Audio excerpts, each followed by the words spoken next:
Hey, what's going on, ladies and gentlemen? I'm SullyPwnz, and welcome to my newest Let's Play on Mario vs. Donkey Kong Tipping Stars. This game came out almost a month ago on the Nintendo Wii U eShop, and honestly, I had no intentions on Let's Playing it. But over the past few weeks, this game has been suggested to me by a lot of you, so I decided to download it and play it for myself.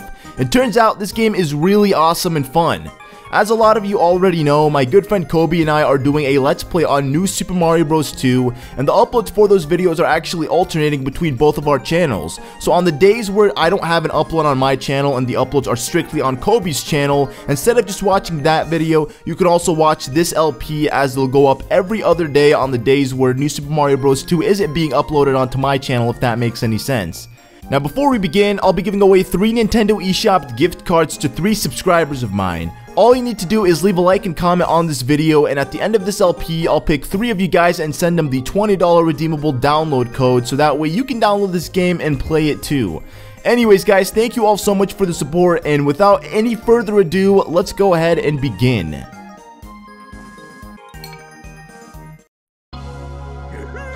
Oh my god, it's Donkey Kong and Pauline and the Mini Marios and Mario! For those of you guys who don't know who Pauline is, well essentially, she was Mario's original love interest before Princess Peach was introduced to the Mario series, and like Princess Peach, she is a damsel in distress. The only thing that I guess differentiates the both of them is the fact that Princess Peach is a princess and Pauline is just a regular civilian. And unlike Princess Peach, Pauline hasn't made an appearance in any Mario games in a very long time. The only time she makes appearance in Mario games regularly is in the Mario vs. Donkey Kong series, which I've only ever played 2, this being the 3rd right here. The first one that I played was the original Mario vs. Donkey Kong that came out for the GBA in like 2004, and then I played like Mario vs. Donkey Kong 2, March of the Minis for the Nintendo DS that came out I believe in 2006 or 7, and those were the only 2 Mario games that I've played, at least the Mario vs. Donkey Kong games that I've played. So when I saw this one, I was a little excited for it, and I told myself that I had to play it, but it wasn't until, you know, a lot of people on Facebook were messaging me and telling me that I need to play this game because it's really fun. So I downloaded it, and I played through like the first few worlds, and I have to say, it is easily one of the best games out there that there is right now for the Wii U, just because it's just a game that you could tell has a lot of high replay value, and I love when Nintendo make games that heavily focus on using the gamepad, just because, you know, Nintendo created the Wii U with the gamepad use, and not many of the games have like heavy focus on the gamepad, which is weird considering that the gamepad should be a huge part of the Wii U, and it is a huge part of the Wii U. So I'm really glad that this game literally focused solely on the gamepad. I don't like how when I look at the TV, the screen is so zoomed out, because when you look at like the gamepad, it's all zoomed in and nicely, but on the TV it's really zoomed out, which I guess is they're trying to give you like a better view of everything. I would have preferred it if they just cropped it out and they made it like the gamepad, so you can watch this in full screen as opposed to like this huge border and all this useless just clouds and blue space on it. But this game is really fun, and I would highly encourage you guys to go out and download it yourself. It's only $15 on the eShop. And it's definitely worth the price, just because, although it is a short game, it's worth the price just because, you know, it's a fun game to play with your friends, it's a fun game to play with your family, and it's a game that you could just like play whenever you feel like playing this game. Like, it has a good replay value is what I'm trying to say. It's kind of like the NES Remix Pack number 2, a game that I've been playing a lot recently, especially when I have friends over. And I like how this game also requires you to use your brain, to think about the puzzles, to think about solving puzzles before you actually do them. The reason why I'm doing these so quickly is because I've played this world like literally like 20 times already. It's so easy for me. I've memorized like this entire game, and I know how to like play every single level perfectly and get a 3-star ranking on it, which I will be showing off in this LP, so you guys don't have to worry about that. So if you're playing this game and you need help, then definitely follow the way I do these things, and you'll be golden. You'll collect 3 stars in every single level, and you'll beat the levels in a timely fashion. Usually each world should only take you about 10 minutes, and there's like 10 worlds, and then there's like bonus levels at the end. So overall, I mean, there's still a lot of content that is in this game. And there's a lot of different ways to beat the levels as well, so you might not have to beat it the same way I'm beating it. You could probably figure out different ways to beat it. I've played like all of the levels in World 1, and I beat them differently, and sometimes I get higher scores, sometimes I actually get lower ranks and stars just because I don't beat it in a timely fashion. But the way I'm playing it now is the best way that I've kind of learned to do these levels, and it's just the most efficient, easiest way to beat these levels in a timely fashion and obtain everything without really wasting too much time trying to figure out ways to collect the coins and get both of the mini Marios or mini Peach, depending on whatever level she's in, to their designated spots.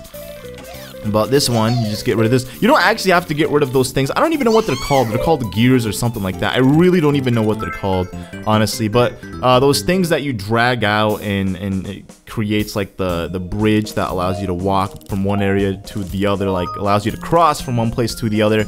I really have no idea what they're called, but you don't have to get rid of them. The idea essentially is they give you enough gears. I'm gonna call them gears, even though I know they're not called gears, but I'm gonna call them gears. The idea is to try to utilize your gears as efficiently as possible, so that way you can get from point A to point B without using all of them. And oh wait, what am I supposed to? Okay, I'm supposed to drag this one.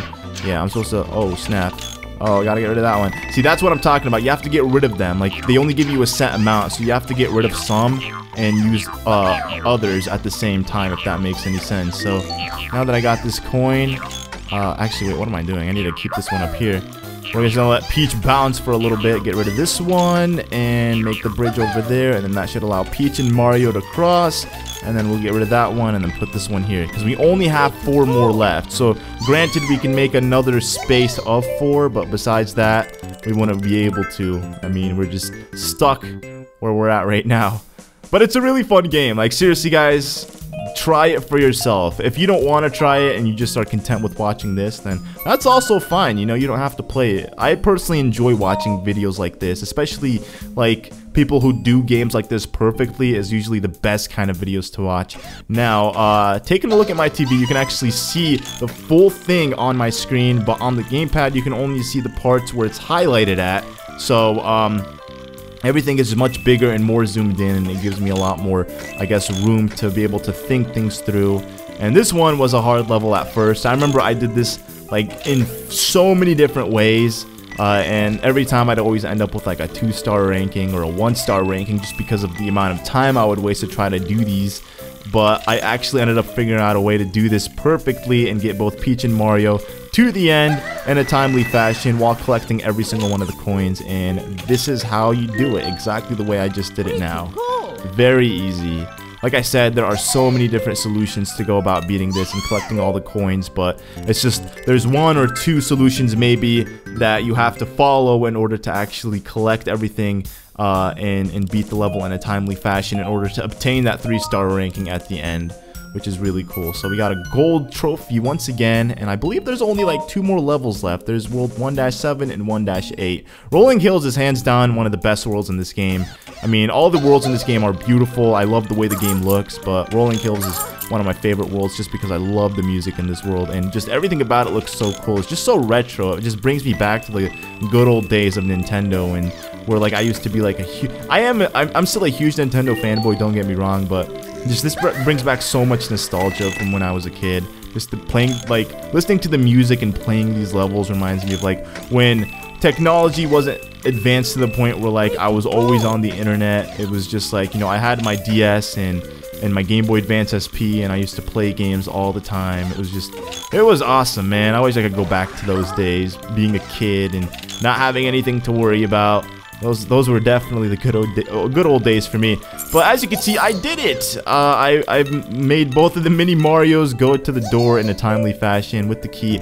The idea for this level was you're supposed to try to get the one with the key to move behind the one without the key, because if the one with the key hit the door first, then he would have activated the door and you would have won the level. But you wouldn't have gotten a 3-star ranking just due to the fact that you didn't collect everything 100%.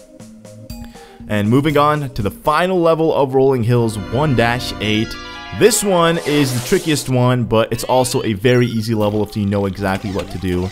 This mini Mario starts moving quickly. So what you gotta do is you gotta build this bridge here so we get the actual mini Mario to go back, and then we gotta build this bridge going this way, and then as soon as he comes down, we're just gonna trap him right here because we want to get him to go move back and forth. He's cursed right now, and we have to take these hammers to break the curse from him. And once he comes back the second time, we're gonna let him meet us halfway, and once we break the curse, That dark mini Mario is now a regular, ordinary mini Mario. Hopefully I don't screw this up. I think what I need to do is I'm going to need to build a box as I just did. Okay, we're going to get rid of that. Build a box quickly. There we go. That's actually exactly what I needed to do. And then we're going to get rid of these 2 boxes. And once he crosses, get rid of this last one. And we did it! Wow, that was really easy. I did this, honestly, a lot better than I thought I would. I thought because I was commentating this that I wouldn't know how to do it, but I commentated just fine, I believe, and I played. I'm really content with the way I played, too. So, oh, man. I'm really glad that I did this. Anyways, guys, like I said, that will conclude the first episode of Mario vs. Donkey Kong Tipping Stars. In the next episode, we will be taking on World 2, which should be uploaded the day after tomorrow. Like I said, it's going to be an every other day thing. If you guys enjoyed, remember, leave a like. And if you want to enter my little giveaway contest, then leave a like and comment, and you will be qualified to win a free copy of this game at the end of this LP. Anyways, thank you guys all once again so much for all the support you've been showing me on the channel. I really do appreciate it, and I hope you guys enjoyed this episode because I am really excited to continue playing this game for you all. Anyways, thank you all so much, and I will see you all in the next episode. Goodbye.